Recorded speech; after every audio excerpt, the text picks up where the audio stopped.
The Lord be with you, bitches.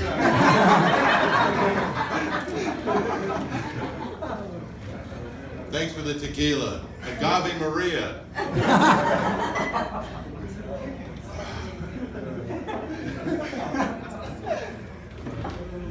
Boy, what's in the news? I watched the news this morning. Well, actually, it was yesterday evening after Vespers. Nobody knows what Vespers is? Good. Anyway, Senator Robert Moore of Alabama. You're familiar with him? Bob Moore? Child molester. Everybody knows that, but an unknown fact is that his great-grandfather was Benjamin Moore, the paint maker. And back in the 1890s, he was accused of finger painting teenage girls.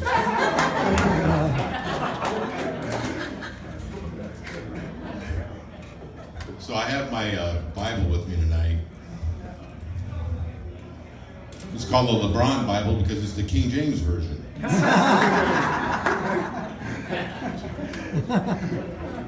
Now this is an unusual Bible. This was given to me by Roy. Does everybody know Roy who works here? He runs the place into the ground. You know Roy? I think he made your Dead Sea rolls over there. Try the loaves and fish and you'll love it. So, I'm going to tell you some stories that I got from the Vatican, what happens at church, and little anecdotes. Just for instance, how do you get a nun pregnant? Immaculate conception. No, you dress like an altar boy. Good effort. You want to do confession later? I'll take your confession. I'll bring a lounge chair. I'm only 28. Oh, you're only 28. You get a lot done in 28 years. What do you get when you dress like an altar boy? A holy fuck. You want an answer? Does anybody need an ark? I know a guy.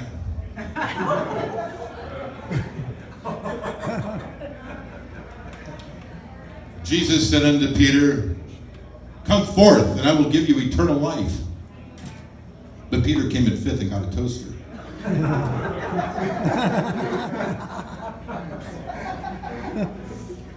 Jesus walks into a motel and throws 3 nails on the counter and says, "Hey, can you put me up for the night?"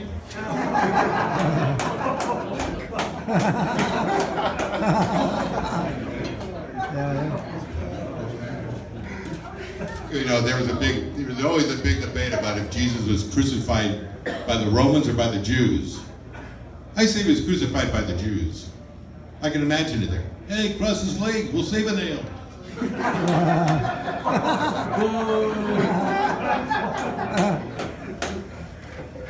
Ever see a Jewish carpenter? Neither have I. The only time they hammer you is when they give you your bill from the law office. Jesus did not play hockey because he kept getting nailed to the boards. That's terrible.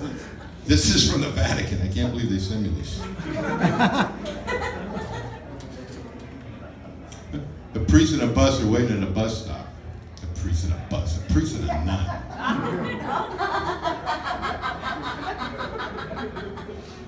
The priest goes, "Hey, you want to hear a joke about my dick?" "Never mind, it's too long." The nun goes, "You want to hear a joke about my pussy?" "Never mind, you'll never get it."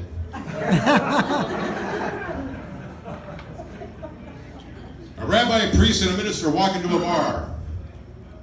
The bartender looks up and says, "Is this a joke?"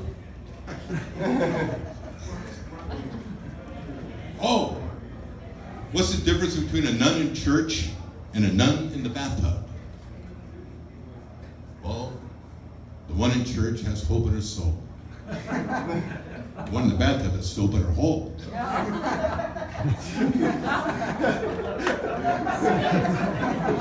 Palm olive.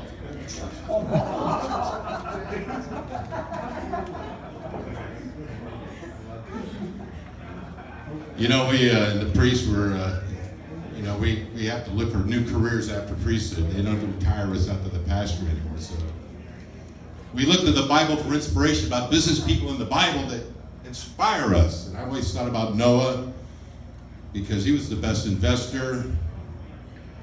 He was floating his stock while everybody else was in liquidation. And then the female business person in the Bible is in the Old Testament. It would be the Pharaoh's daughter. The Pharaoh's daughter, she went to the bank of the Nile and drew out a little profit. Hey. Moses.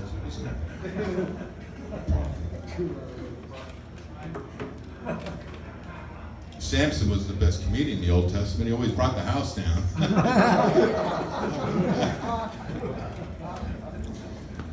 So in Jerusalem, there was a reporter who heard about this old Jewish guy who kept going to the Wailing Wall and praying every day for many, many years, twice a day, many years, and she was just fascinated by this guy. And so when he finished and he turned to leave, she says, "Sir, I'm Rebecca Smith with CNN.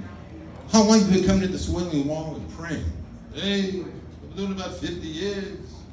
What do you pray for?" "I pray for peace between the Jews and the Arabs." "How do you feel after doing this for 50 years?" "Like I'm talking to a fucking wall."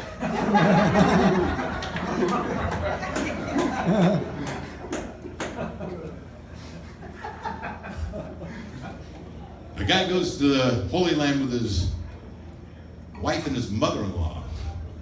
The mother-in-law dies, and the undertaker says that they can send the body home, but that'll cost over $5,000, where you can bury here for $150 right here in the Holy Land. The guy says, "We'll ship her home." And I said, "Are you sure? I mean, it's an awfully big expense. We can do a very nice burial here." He goes, "Yeah, look, 2,000 years ago, they buried a guy here, and 3 days later, he rose from the dead. I just can't take the chance."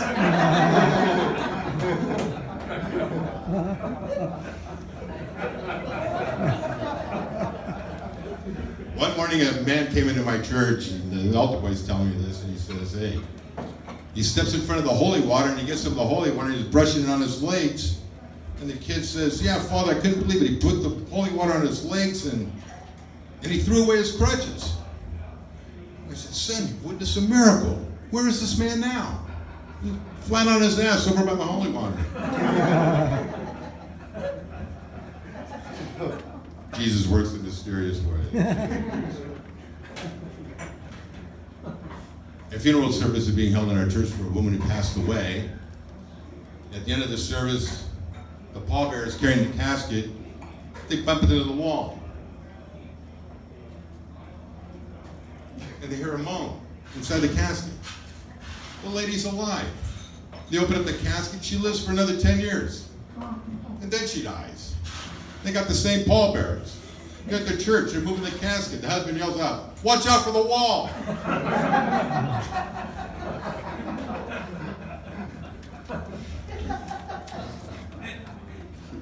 At our church, we have weekly meetings with the men's club, and we have this one parishioner. He's over 50. He's been married over 50 years. He's an Italian. His name is Giuseppe. And so I asked, "Hey, Giuseppe," I saw him after Mass. I said, "Can you come over tonight and share the secrets of your long marriage for these young men in our parish, and so maybe they can learn something?" "Oh, sure, I go ahead and do it." So we get him out there, and I said, "Hey, what's the secret to your long marriage? Tell these men." "Oh, to my wife, she's beautiful. I take good care of her. I give her lots of money. I got a nice house. And, you know, sometimes I even cook for her. In fact, on our 25th anniversary, I took her to Italy." I said, "Geez, that's awful nice. What are you going to do on your 50th anniversary?" "I'm going to go back and pick her up."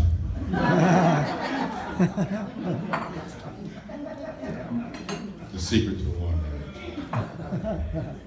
Hey, if God sneezes, what do they say to him? Yeah. So, who wants some white meat? I have some communion here if anybody's interested. I got a little body of Christ. Pass this around.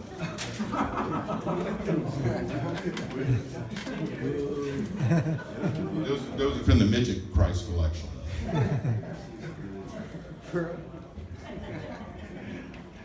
Jeez, I was going to tell about the San Francisco gay chorus. Oh my goodness. we went over there to the seminary group. Well, I have to tell you, we don't call it the seminary, we call it the seminary. You can surf on this shit when the freshmen come in. I mean, that's what they sing, oh, come all ye freshmen. Anyway, where was I? Oh, the freshmen. Oh, seaman. Oh, so you're in the seminary. And then they ask you to be celibate. And then they put you in a rectory. What fucking could go wrong with that? I mean, I think about that Roy Moore guy molesting little girls. How tragic. Little boys, hey, I cut him some slack.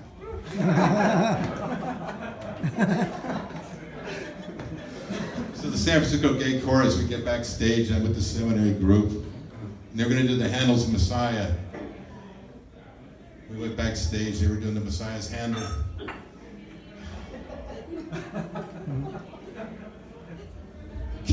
I guess that one didn't work.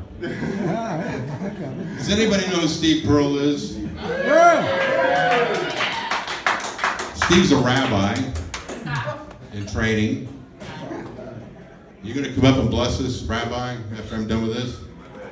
Very good. Ladies and gentlemen, coming up after me is gonna be a great guy. His name is Steve Pearl. Thanks for listening. Have a lot of fun.